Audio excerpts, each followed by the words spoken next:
This is the Times office in London, and this is me, Sebastian, going on a quest with my friend Luke. You see, down here, this is Luke. Hey Luke. We figured it'd be fun to leave our phones behind for this holiday, so we turned them off, left them behind, and just went out into the world and waved at a car. Then some cabbie called Tony picked us up and suggested that since we were in the south, we should go north. Then he dropped us around the station. We chatted some ticket humans and got a ticket and hopped on a sleeper train and slept like sailors. We arrived in Glasgow the next morning and asked this guy with gloves where to go next, and he said that way.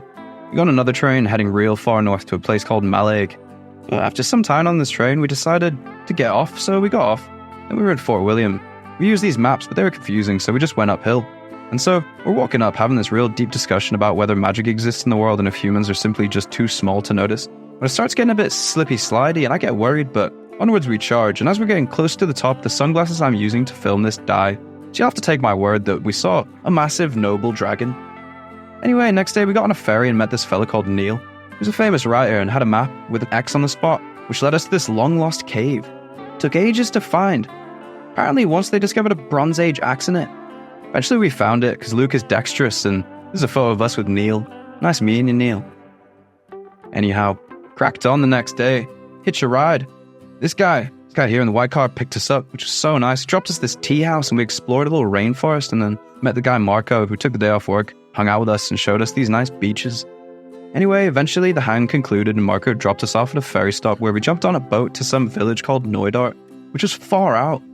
By the time we got to Knoydart, we had been without our phones or the internet for quite a while, and I started to notice my mind was slower.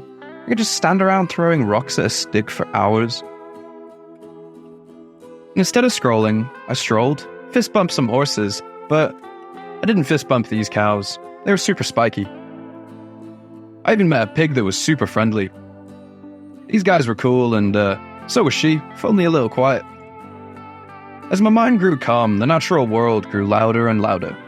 It's funny, all this time that was once claimed by my attention-hungry phone was now mine, to do with as I pleased.